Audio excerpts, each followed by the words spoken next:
ಈ ಪುಟ್ಟ ಪಕ್ಷಿಯ ಕಣ್ಮರೆಯಾಗುವಿಕೆ ನಮ್ಮ ಪರಿಸರದಲ್ಲಿ ಏನೋ ತಪ್ಪಾಗಿದೆ ಎಂಬ ಮೊದಲ ಎಚ್ಚರಿಕೆ. ಒಂದು ಕಾಲದಲ್ಲಿ ಪ್ರತಿಯೊಂದು ಮನೆಯ ಅಂಗಳದಲ್ಲೂ ಕೇಳಿಸುತ್ತಿದ್ದ ಗುಬ್ಬಚ್ಚಿಯ ಚಿಲಿಪಿಲಿ ಇಂದು ಅನೇಕ ನಗರಗಳಲ್ಲಿ ಅಪರೂಪವಾಗಿದೆ. ಗುಬ್ಬಚ್ಚಿಗಳು ಮಾಯವಾಗಲು ಮೊಬೈಲ್ ಟವರ್ಗಳೇ ಕಾರಣ ಎಂದು ವರ್ಷಗಳಿಂದ ನಂಬಲಾಗಿದೆ. ಆದರೆ ವೈಜ್ಞಾನಿಕ ಅಧ್ಯಯನಗಳು ಸೂಚಿಸುವುದು ಗುಬ್ಬಚ್ಚಿಗಳ ಕಣ್ಮರೆಯ ಹಿಂದೆ ಮೊಬೈಲ್ ಟವರ್ಗಳಿಗಿಂತಲೂ ದೊಡ್ಡ ಕಾರಣಗಳಿವೆ. ಹಾಗಾದರೆ ಗುಬ್ಬಚ್ಚಿಗಳು ನಿಜವಾಗಿಯೂ ಏಕೆ ಕಣ್ಮರೆಯಾಗುತ್ತಿವೆ?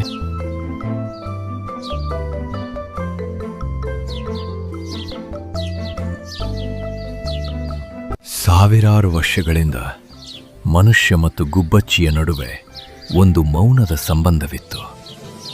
ನಮ್ಮ ಮನೆಗಳ ಮೇಲ್ಛಾವಣಿ, ಗೋಡೆಯ ಸಣ್ಣ ಬಿರುಕುಗಳು, ಹಿತ್ತಲಿನ ಮರಗಳು ಇವೆಲ್ಲವೂ ಅವುಗಳ ಮನೆಯೇ ಆಗಿದ್ದವು.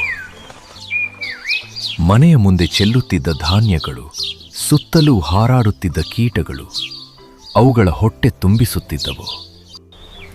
ನಮ್ಮ ಪೂರ್ವಜರು ಪ್ರತಿದಿನ ಮನೆಯ ಮುಂದೆ ಅಕ್ಕಿ ಹಿಟ್ಟಿನಿಂದ ರಂಗೋಲಿ ಬಿಡುತ್ತಿದ್ದರು. ಅದು ಕೇವಲ ಒಂದು ಸಂಪ್ರದಾಯವಾಗಿರಲಿಲ್ಲ. ಆ ಅಕ್ಕಿ ಹಿಟ್ಟು ಇರುವೆಗಳು, ಸಣ್ಣ ಕೀಟಗಳು ಮತ್ತು ಗುಬ್ಬಚ್ಚಿಗಳಂತಹ ಪುಟ್ಟ ಜೀವಿಗಳಿಗೆ ಆಹಾರವಾಗುತ್ತಿತ್ತು. ಮನುಷ್ಯನ ದೈನಂದಿನ ಬದುಕೆ ಅನೇಕ ಜೀವಿಗಳ ಬದುಕಿನ ಆಧಾರವಾಗಿತ್ತು. ಆದರೆ ಕಾಲ ಬದಲಾಯಿತು. ಮಣ್ಣಿನ ಮನೆಗಳ ಜಾಗದಲ್ಲಿ ಕಾಂಕ್ರೀಟ್ ಕಟ್ಟಡಗಳು ಎದ್ದವು. ಗೋಡೆಗಳಲ್ಲಿದ್ದ ಸಣ್ಣ ಬಿರುಕುಗಳು ಸಂಪೂರ್ಣವಾಗಿ ಮಾಯವಾದವು. ಮನೆಯ ಅಂಗಳಗಳು ಪಾರ್ಕಿಂಗ್ ಸ್ಥಳಗಳಾಗಿ ಬದಲಾದವು. ಅಕ್ಕಿ ಹಿಟ್ಟಿನ ರಂಗೋಲಿಯ ಜಾಗದಲ್ಲಿ ರಾಸಾಯನಿಕ ಬಣ್ಣಗಳು ಬಂದವು. ಒಂದು ಕಾಲದಲ್ಲಿ ಮನುಷ್ಯರ ಜೊತೆ ಬದುಕಲು ಕಲಿತಿದ್ದ ಗುಬ್ಬಚ್ಚಿ ನಿಧಾನವಾಗಿ ತನ್ನ ಮನೆಯನ್ನು, ತನ್ನ ಆಹಾರವನ್ನು ಕಳೆದುಕೊಳ್ಳತೊಡಗಿತು.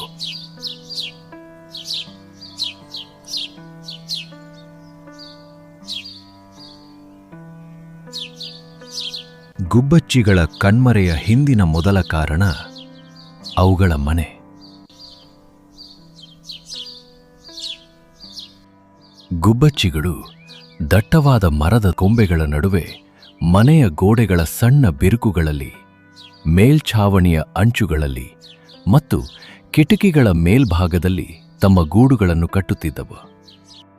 ಆದರೆ ಆಧುನಿಕ ಕಟ್ಟಡಗಳ ಆಗಮನದೊಂದಿಗೆ ಈ ಜಾಗಗಳು ಒಂದೊಂದಾಗಿ ಕಣ್ಮರೆಯಾಗತೊಡಗಿದವು. ಗಾಜು ಮತ್ತು ಕಾಂಕ್ರೀಟ್ನಿಂದ ನಿರ್ಮಿಸಲಾದ ಮನೆಗಳು ಮನುಷ್ಯರಿಗೆ ಹೆಚ್ಚು ಸುರಕ್ಷತೆ ಮತ್ತು ಆರಾಮವನ್ನು ನೀಡಿದವು.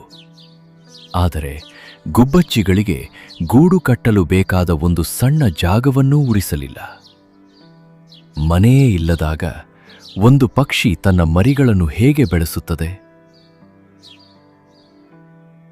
ಆದರೆ ಇದು ಕೇವಲ ಆರಂಭ. ಗೂಡು ಕಟ್ಟಲು ಜಾಗವಿಲ್ಲದಿದ್ದರೂ ಆಹಾರ ಸಾಕಷ್ಟಿದ್ದರೆ ಗುಬ್ಬಚ್ಚಿಗಳು ಬದುಕಬಹುದಿತ್ತು.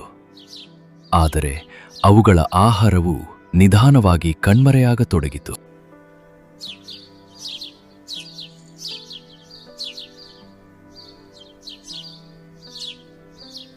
ಗುಬ್ಬಚ್ಚಿಗಳು ಕೇವಲ ಧಾನ್ಯಗಳನ್ನು ಮಾತ್ರ ತಿನ್ನುವುದಿಲ್ಲ. ವಿಶೇಷವಾಗಿ ತಮ್ಮ ಮರಿಗಳಿಗೆ ಅವು ಮೃದುವಾದ ಸಣ್ಣ ಕೀಟಗಳನ್ನೇ ಆಹಾರವಾಗಿ ತರುತ್ತವೆ. ಈ ಕೀಟಗಳೇ ಮರಿಗಳ ಬೆಳವಣಿಗೆಗೆ ಅಗತ್ಯವಾದ ಪ್ರೋಟೀನ್ನ ಪ್ರಮುಖ ಮೂಲ. ಆದರೆ ನಗರಗಳು ಬೆಳೆಯುತ್ತಿದ್ದಂತೆ ಈ ಪುಟ್ಟ ಜೀವಿಗಳ ಸಂಖ್ಯೆ ನಿಧಾನವಾಗಿ ಕಡಿಮೆಯಾಗತೊಡಗಿತು.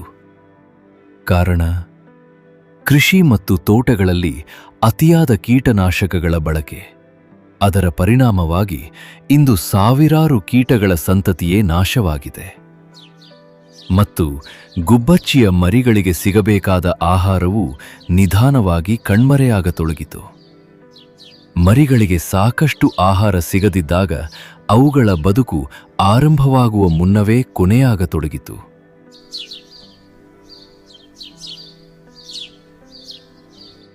ಆದರೆ ಗುಬ್ಬಚ್ಚಿಗಳ ಸಂಖ್ಯೆ ಕುಸಿಯಲು ನಾವು ವರ್ಷಗಳಿಂದ ಮತ್ತೊಂದು ಕಾರಣವನ್ನು ಕೇಳುತ್ತಲೇ ಬಂದಿದ್ದೇವೆ. ಅದು ಮೊಬೈಲ್ ಟವರ್ಗಳ ವಿಕಿರಣ.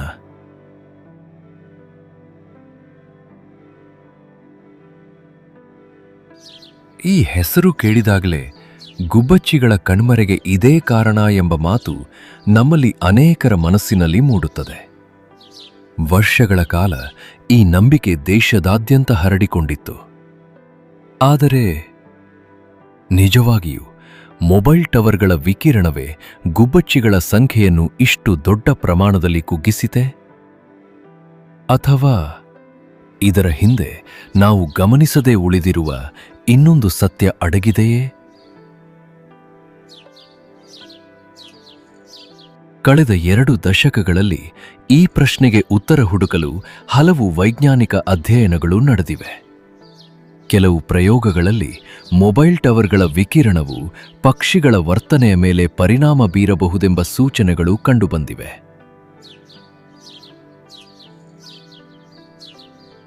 ಆದರೆ ನೈಸರ್ಗಿಕ ಪರಿಸರದಲ್ಲಿ ಬದುಕುವ ಗುಬ್ಬಚ್ಚಿಗಳ ಸಂಖ್ಯೆ ಕುಸಿಯಲು ಮೊಬೈಲ್ ಟವರ್ಗಳ ವಿಕಿರಣವೇ ಪ್ರಮುಖ ಕಾರಣ ಎಂಬುದಕ್ಕೆ ಇದುವರೆಗೆ ಯಾವುದೇ ದೃಢವಾದ ವೈಜ್ಞಾನಿಕ ಸಾಕ್ಷ್ಯ ದೊರೆತಿಲ್ಲ. ಬದಲಾಗಿ ಹಲವು ವೈಜ್ಞಾನಿಕ ಅಧ್ಯಯನಗಳು ಪದೇ ಪದೇ ಸೂಚಿಸುವುದು ಗೂಡು ಕಟ್ಟಲು ಸುರಕ್ಷಿತ ಸ್ಥಳಗಳ ಕೊರತೆ, ಕೀಟಗಳ ಸಂಖ್ಯೆಯಲ್ಲಿನ ಭಾರೀ ಕುಸಿತ ಮತ್ತು ವೇಗವಾಗಿ ಬದಲಾಗುತ್ತಿರುವ ನಗರ ಪರಿಸರ. ಅಂದರೆ ಗುಬ್ಬಚ್ಚಿಗಳ ಕಣ್ಮರೆಯ ಕಥೆ ಕೇವಲ ಒಂದು ಮೊಬೈಲ್ ಟವರ್ನ ಕಥೆಯಲ್ಲ. ಅದು ನಾವು ನಿಧಾನವಾಗಿ ಬದಲಾಯಿಸಿಕೊಂಡ ಪರಿಸರದ ಕಥೆ.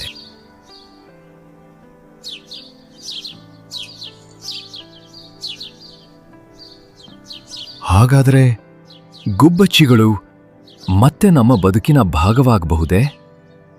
ಉತ್ತರ ಹೌದು. ಆದರೆ ಅದಕ್ಕಾಗಿ ಪ್ರಕೃತಿಯೊಂದಿಗಿನ ನಮ್ಮ ಸಂಬಂಧವನ್ನು ಮತ್ತೆ ಬೆಳೆಸಿಕೊಳ್ಳಬೇಕಿದೆ.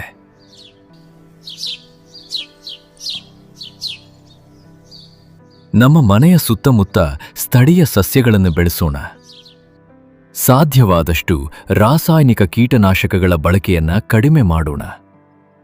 ಬೇಸಿಗೆಯ ದಿನಗಳಲ್ಲಿ ಒಂದು ಚಿಕ್ಕ ನೀರಿನ ಪಾತ್ರೆಯನ್ನು ಇಡೋಣ. ಇಂತಹ ಸಣ್ಣ ಪ್ರಯತ್ನಗಳು ಕೇವಲ ಒಂದು ಗುಬ್ಬಚ್ಚಿಗೆ ಮಾತ್ರವಲ್ಲ, ಅಸಂಖ್ಯಾತ ಜೀವಿಗಳಿಗೆ ಬದುಕಿನ ಆಸರೆಯಾಗಬಹುದು.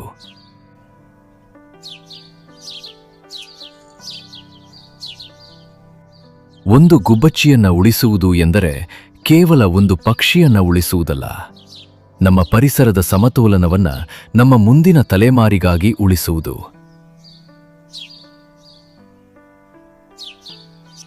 ಏಕೆಂದರೆ ಒಂದು ದಿನ ನಮ್ಮ ಮಕ್ಕಳು ಗುಬ್ಬಚ್ಚಿಯ ಚಿಲಿಪಿಲಿಯನ್ನ ಕತೆಗಳಲ್ಲಿ ಅಲ್ಲ, ತಮ್ಮ ಮನೆಯ ಅಂಗಳದಲ್ಲೇ ಕೇಳಬೇಕು.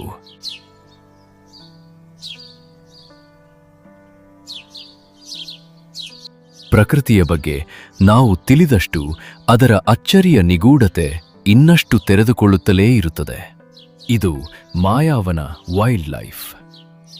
ಮುಂದಿನ ಸಂಚಿಕೆಯಲ್ಲಿ ಮತ್ತೆ ಭೇಟಿಯಾಗೋಣ. ಧನ್ಯವಾದಗಳು.